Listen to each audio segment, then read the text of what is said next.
Hey team, welcome back to Ross Spec. In this video we'll continue my Mustang journey. We'll catch up with a couple of other cars that, from my past, and we'll actually get to the 2021 Mustang Mach 1. Alright, here we go. Okay, I said I only wanted red or black, and I don't even remember how I stumbled over it. It was definitely outside of my search criteria. However, when I did find it, I fell in love. I'd always loved the Mustang in magnetic. Ever since Born Getting Jr. did a video of him drifting in Mongolia, but the colour fell outside of my search parameters for the FN because the colour was very similar to my XR8. But after a quick call with the dealer, it had everything that I wanted. It's easy to check for transmission and seats in pictures, but Magneride, the vast majority of ads, don't even advertise the car with it or without it. Last thing left to do was test drive it. At the track day, all the cars were 10R80. I wanted to make sure that I was happy with the changes to the clutch and the transmission gearing. And this is where I'm going to say something a little bit controversial. I like the gearing in the FN better. I like a 1-to-1 fourth gear. It's just more comfortable for street driving. I know the FM gearing is better for spirited drives, but the FN is just better for day-to-day driving. So this one was an MY18, and by the time I was fanging to get one from the dealer, they also had an MY19 on the showroom floor. Absolutely same spec. The only difference between the two was B&O sound system, rev match, and it was 15k more expensive. I figured I could live without the other two and still have the extra 15k in my pocket.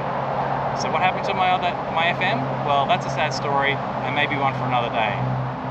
With this car, I was planning to do more than just show. I actually had a goal. I wanted to try and get 500 wheel horsepower on BP98. So I started off with K&N Blackhawk cold air intake, Hurricane ceramic coated exhausts, high flow cats, Magnaflow competition catback exhaust system. One thing about the exhaust system, it still has the active valves. It goes from obnoxious on track mode to only slightly less obnoxious on quiet. You never sneak anywhere in this baby. And if you leave home early in the morning, your neighbours 4 or 5 streets away will know that you're going. So I did some cosmetic stuff too, PP2 style front splitter, engine cover delete with the bullet style fuel rails, and Ford Performance strut tower brace, inside a GT350 steering wheel and another modern billet shift knob. I also directly brought over the Super Snake wheels from my FN Mustang, and I put some steer lowering springs in. It wasn't as low as I would have liked, but the max that you can get with the Magneride suspension. Here I'm going to segue to some car advice with regard to the Magneride. If you're ordering a Mustang and you're tossing up with or without Magneride, let me tell you that unless you want to slam super low, you want to tick that Magneride box. Adjusting it to the driving that you're doing is incredible. The main potential drawback I can see is that, when it comes time to having to change a shock, they're going to be really, really expensive. I used to take it out driving in the morning with a few of my mates who had GTRs. I felt a bit like snot rod at the beginning of cars, but to be honest, the difference was never, that much. We were on the street, and there was never a time that I felt like I was being left behind or couldn't keep up. This is actually where I realised how good the Magneride Recaro combo is. I normally drive around in sport, but while we were on a mid-run, I thought I'd try shifting it to track, and I was blown away. It's the first car I've ever driven that's given me that cornering go-kart feel, where the grip and the seat try to push the air out of your lungs. It's just incredible. I had to stop going out with those guys. They love going early in the morning, so there was little to no traffic. It was sort of dark coming on dusk in the winter months, so there was a near miss with some cows running out. Then there was a horse that started bucking when one of the GTRs went flying past, and the final straw was when a massive roo ran into the side of my mate's R34. It went flying over the roof, landed on the boot, and then bounced straight in front of my car. I missed it luckily enough, and my mate's car didn't actually sustain any damage. But I found our luck was running out, and so in the future, when they went out, I'd let her sleep in. So I was on my journey to 500 wheel horsepower. After the exhaust went on, I had a dyno tune and came out with 450 wheel horsepower. Not bad, but a bit away off. So I bought a Bullet 87mm throttle body, and I started investigating on which intake I should change to. And then Ford did it to me again. They unveiled the Mach 1. I was instantly smitten. I always admired the Bullet, but figured that I could do the same with this car by just changing the top of the engine. But now they started throwing around words like trans cooler, diff cooler, new gearbox, and bits and pieces from the GT350 and GT500. New front bar. I knew I would have to be, one of them would have to be in my future. Unfortunately, like the Bullet, it would be a limited edition, and I'd have to order it, and we all know how painful the ordering process still is. So I ordered a 2021 Mustang Mach 1. This exact car, but in a twist of fate, this one's not mine. I ordered, signed, and made a deposit on the day that Ford Australia confirmed that the Mach 1 was coming down under. Options were limited, and I wanted a race red manual with Recaros. Now at that stage, we didn't know exactly what specs were coming to Australia. So a few weeks later, when the colours were confirmed, I changed to a shadow black. Having done everything that I needed to do, I waited for my emails for the build to come through the official channels. In the first week of January, I received my email from Ford telling me the car was built, but then in February, I received another email confirming my NSC. The NSC is what they send you out after you've signed a contract. I'd already received an NSC, so I was confused why I was getting another one. I rang the dealer to see what was going on. Well, it turns out the stock controller ordered my car with an auto instead of a manual. I was going to have to move to the back of the queue and they would have to rebuild my car.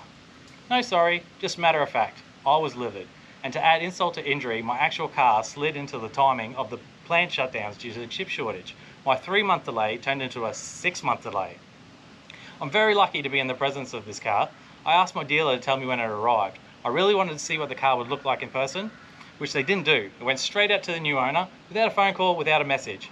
I tripped over this car when the new owner posted the chassis number in one of the Mach 1 owners groups. So after 12 months of waiting, eventually...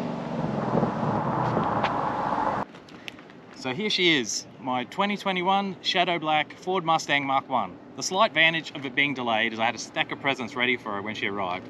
Handling package front splitter, handling package rear spoiler with the gurney flap.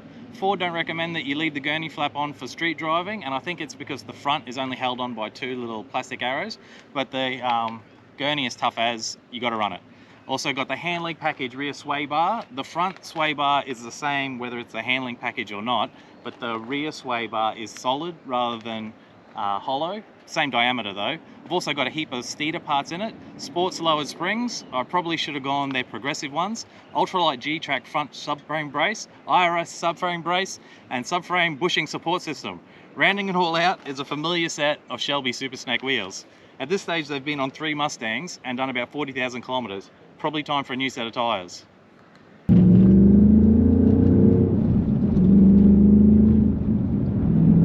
Okay, drive time. So like I said before, my previous FN, it had a full exhaust system, cold air intake, and a tune, and it did 450 wheel horsepower.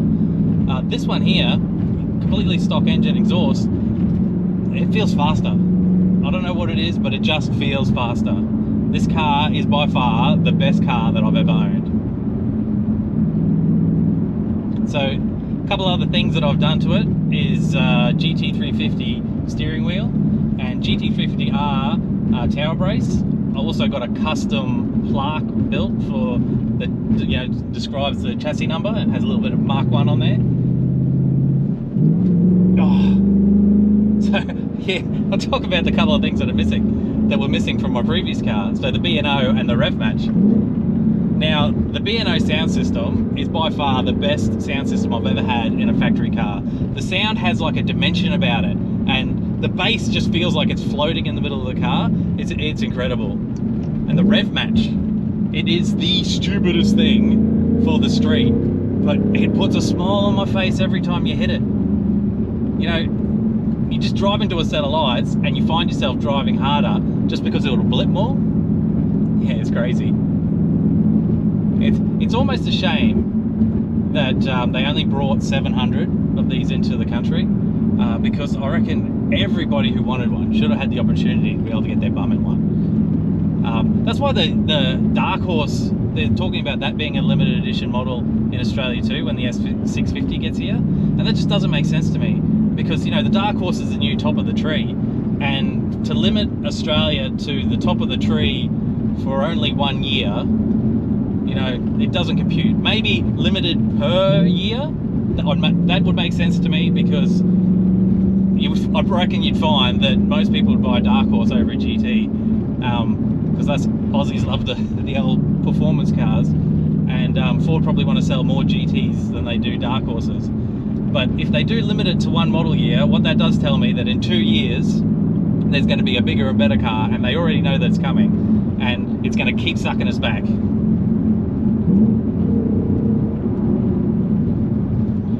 I do want to talk about the couple of things that were missing from this car. It caused a lot of controversy before they got here. So I won't talk about the adaptive cruise control and the reverse sensors, because nobody got those. They didn't come on any Mach 1, so, you know, for us to complain that we didn't have it, you know, is a bit silly. But the Torsen with the 373s, Australia's always on the GT, has always got the GT Premium with a performance pack. Now, even from the 2015, the performance pack has always had a 373 Torsen in the US. The European homologation has always dropped it off. So when I first saw that we had the 373 Torsen coming to Australia, I actually didn't believe that it was going to happen. But a lot of people did, and so they complained, and I'm really happy that you all did complain, because even though I never thought it was coming, what you achieved is we all got $5,000 off the purchase price, and we got to go to a supercar track experience. And I went to the Gold Coast 500 and got to do a lap with Craig Dontis in the safety car. Now, I'd never be able to do a spirited lap around the Gold Coast circuit normally, so thank you to all you that complained. You did me a solid.